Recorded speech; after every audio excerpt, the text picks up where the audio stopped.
पहलगाम हमले को लेकर पिछले कुछ दिनों से जो भी डेवलपमेंट्स हो रही हैं, उनके बीच एक बहुत ही इंपॉर्टेंट न्यूज़ थी जो स्किप हो गई थी, और ये न्यूज़ काफ़ी इंपॉर्टेंट है। ब्रिक्स में नए देशों को जोड़ने का जो भारत का गोल था, सब कुछ उल्टे पड़ते जा रहा है एंड अब ब्रिक्स के देश ही आपस में ही लड़ने लग गए हैं। इससे वीटो पावर और यूएन सिक्योरिटी काउंसिल में परमानेंट मेंबरशिप के लिए जो भारत की बिड है, उसके ऊपर भी फर्क पड़ेगा। ब्रिक्स भारत के लिए काफ़ी इंपॉर्टेंट है क्योंकि हम इसके फाउंडिंग मेंबर भी हैं, इसलिए आज हम इस न्यूज़ को कवर कर रहे हैं। आपको याद होगा पिछले हफ्ते मैंने आपको बताया था कि ब्राजील में ब्रिक्स देशों के विदेश मंत्री और नेशनल सिक्योरिटी एडवाइजर्स की वहां पर एक मीटिंग होनी थी। ये मीटिंग आज से ठीक 3 दिन पहले ब्राजील में कंप्लीट हो गई है। अब इस मीटिंग में भारत के विदेश मंत्री जयशंकर सर और हमारे national security adviser sir Ajit Doval sir दोनों को ही जाना था, लेकिन पहलगाम हमले के कारण एंड मोमेंट के ऊपर ये डिसाइड हुआ कि जयशंकर सर और अजीत डोवाल सर इस मीटिंग को स्किप करेंगे और ब्राजील नहीं जाएंगे। इसके साथ ही भारत को रिप्रेजेंट करने के लिए ब्रिक्स के लिए जो भारत के शेर्पा हैं, उनको अपॉइंट किया गया, यानी कि उनको भेजा गया। अभी जो ब्रिक्स देशों के फॉरेन मिनिस्टर्स और एनएसएस की जो मीटिंग हुई है, इसको लेकर न्यूज़ निकल कर आ रही है कि यहाँ पर सभी देश अपनी अपनी कुछ डिमांड्स रख रहे थे, जिसको सामने वाले देशों ने ब्लॉक करना स्टार्ट कर दिया, जिसकी वजह से इस मीटिंग में सभी देशों के बीच एक कंसेंसस नहीं बन पाया और मीटिंग के एंड में जो जॉइंट स्टेटमेंट जारी करनी थी, वो भी नहीं हो पाई। दरअसल जब भी 2 देशों या फिर एक ग्रुप ऑफ कंट्रीज की कोई मीटिंग होती है, तो उसके एंड में एक जॉइंट स्टेटमेंट आती है, जिसके ऊपर सभी देशों की सहमति होती है और सभी देश इसके ऊपर सिग्नेचर करते हैं, और ये एक तरह से फाइनल डॉक्यूमेंट होता है जिसमें बताया जाता है कि इस मीटिंग में सभी देशों ने क्या क्या अचीव किया और किन मुद्दों के ऊपर सहमति बनी। लेकिन 30 अप्रैल को ब्राजील में ब्रिक्स देशों के विदेश मंत्रियों की जो ये मीटिंग हुई है, उसमें नए और पुराने मेंबर्स के बीच ऐसा क्लेश पैदा हो गया कि कोई भी देश अपनी अपनी डिमांड्स के ऊपर झुका ही नहीं, और एंड मोमेंट के ऊपर इस जॉइंट स्टेटमेंट को ही कैंसिल करना पड़ा और कोई भी जॉइंट स्टेटमेंट जारी नहीं की गई। अब किस देश ने क्या बोला और फिर क्या डिमांड्स रखी, ये सारी चीजें मैं अपने मन से आपको नहीं बना के बता रहा हूँ। रॉयटर्स ने इसके ऊपर एक आर्टिकल पब्लिश किया है और रेफरेंस के लिए आप इस आर्टिकल के स्क्रीनशॉट को देख सकते हैं।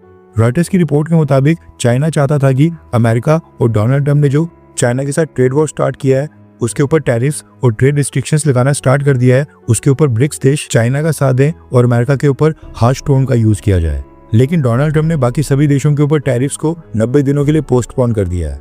रशिया के ऊपर तो टैरिफ भी नहीं लगे हैं क्योंकि अमेरिका ने रशिया के साथ ट्रेड बंद कर दिया है, एंड इस समय केवल चाइना के ऊपर ही 145% के टैरिफ्स चल रहे हैं।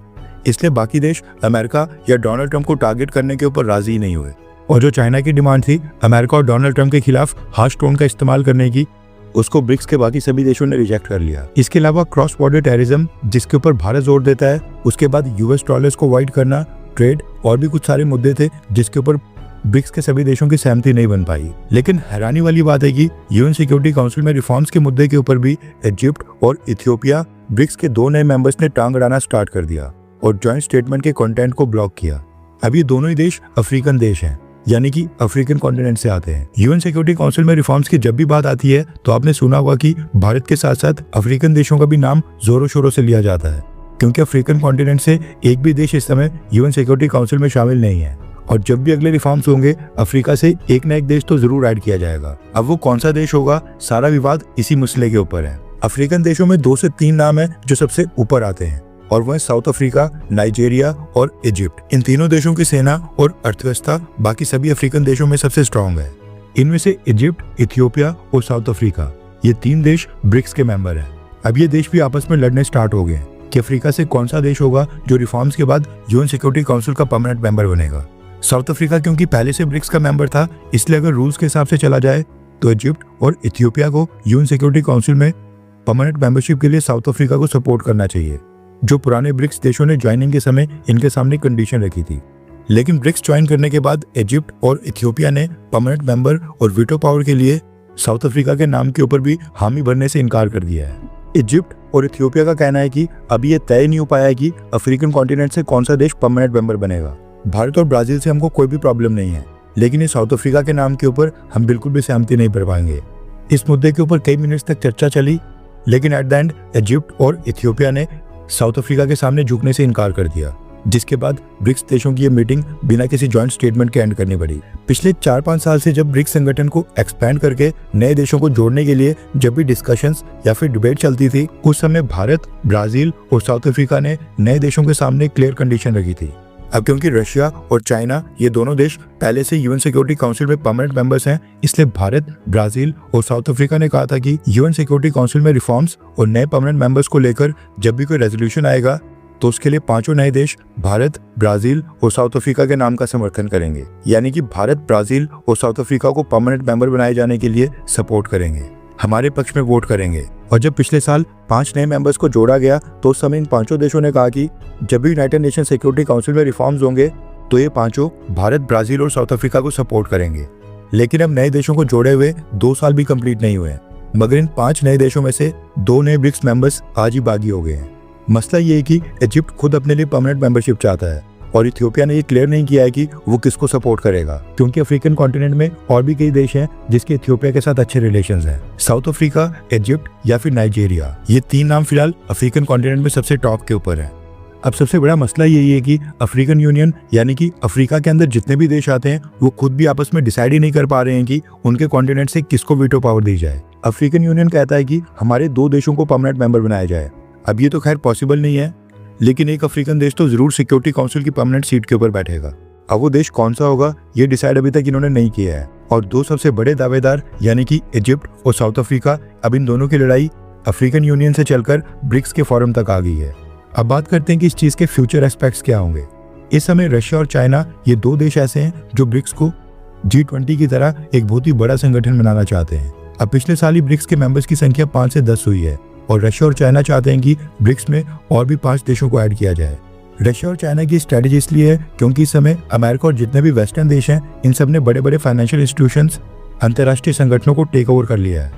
IMF हो गया, वर्ल्ड बैंक, इवन G20 के ऊपर भी सबसे ज्यादा इन्फ्लुएंस अमेरिका, फ्रांस और ब्रिटेन का है और इन इंस्टीट्यूशंस का यूज करके बस अपने फायदे के लिए काम करते हैं। अब रशिया और चाइना चाहते हैं कि हम भी ब्रिक्स में ऐसे देशों को लाएं जहां पर आज बेशक इन देशों की इकोनॉमी यूरोप या फिर वेस्टर्न कंट्रीज के कंपैरिजन में बिल्कुल भी स्ट्रांग ना हो, लेकिन फ्यूचर में वहां पर इकोनॉमिक ग्रोथ का स्कोप सबसे ज्यादा होना चाहिए।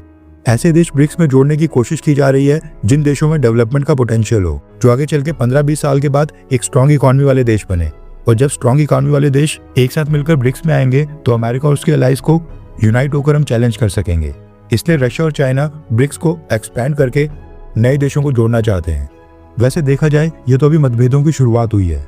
जैसे जैसे कोई संगठन बड़ा होता है उसमें काफी सारे देश शामिल होते हैं तो सबकी विचारधारा अलग होती है, सबके गोल्स अलग होते हैं, नेशनल इंटरेस्ट अलग होते हैं, जिसके कारण बड़े संगठनों में आपसी मतभेद के चांसेस भी और बढ़ जाते हैं। नो डाउट कि ब्रिक्स में और भी डेवलपिंग देशों को ऐड करने से आज से 15-20 सालों के बाद इसके काफी फायदे होंगे। लेकिन जब ज्यादा देश एक साथ आते हैं तो सबको एक ही चीज के ऊपर रेडी कर पाना, सहमति बना पाना, ये काफी थोड़ा मुश्किल हो जाता है। भारत का पर्सपेक्टिव देखा जाए तो भारत सरकार के लिए चैलेंज ये है कि ब्रिक्स में ऐसे देश शामिल ना हो जाएं जो कल को भारत का विरोध करना स्टार्ट हो जाएं।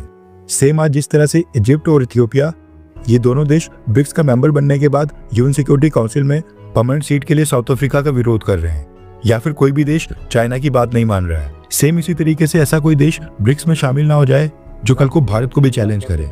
फॉर एग्जाम्पल आज की डेट में टर्की ब्रिक्स को ज्वाइन करने के लिए काफी हाथ पैर मार रहा है, लेकिन ब्रिक्स को ज्वाइन करने के बाद टर्की ब्रिक्स मीटिंग के अंदर भारत के लिए मुश्किलें खड़ी कर सकता है। आज तो टर्की भारत की सरकार के सामने हाथ पैर जोड़कर हमसे रिक्वेस्ट करेगा कि ब्रिक्स को ज्वाइन करने के लिए उनको अप्रूवल दे दिया जाए, लेकिन कल को जब वो मेंबर बन जाएगा वो भी इसी तरह से कश्मीर को लेकर ब्रिक्स के अंदर ही हमको टारगेट कर सकता है। वैसे आपको क्या लगता है कि ब्रिक्स में नए देशों को जोड़ना क्या ये सही स्टेप था?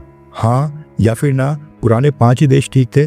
नीचे कमेंट करके अपनी राय जरूर बताएं। हर 24 घंटे के अंदर जियोपॉलिटिक्स में बड़े फेरबदलाव और उलटफेर हो रहे हैं और भारत के लिए नए चैलेंजेस आ रहे हैं। कोई देश अपने फैसले से पलट रहा है तो कोई देश ब्लैकमेलिंग के ऊपर उतर आया है। सभी देश एक दूसरे को नीचे लगाने की कोशिश कर रहे हैं। इन सब के बीच हमारा भारत किसी भी देश से पीछे न रह जाए, इसके लिए मोदी सरकार लगातार कोशिशें कर रही है। एंड भारत की foreign policy, defence news, economy और ग्लोबल अफेयर्स का सही एनालिसिस हमारे चैनल इंडियन अफेयर्स का मिशन है और ये मिशन आपके सपोर्ट के बिना अधूरा है। इंडियन अफेयर्स हिंदी के ऊपर हम सभी फैक्ट्स और डेटा बिल्कुल सरल भाषा में एनालाइज करते हैं, बिना किसी एजेंडा के। अगर आप चाहते हैं कि इंडियन अफेयर्स का सही और ऑथेंटिक एनालिसिस आप तक लगातार पहुंचे तो इस वीडियो को लाइक करें और हमारे चैनल इंडियन अफेयर्स को सब्सक्राइब करके बेल नोटिफिकेशन ऑन करना मत भूलिए। आपका एक लाइक हमारे चैनल को ग्रो करने में काफी मदद करेगा और एक सब्सक्राइब ये सुनिश्चित करेगा कि आप किसी भी इंपॉर्टेंट अपडेट को मिस ना करें। अगर आपने हमारे चैनल को पहले से सब्सक्राइब किया है तो दिल से धन्यवाद। जय हिंद, वंदे मातरम।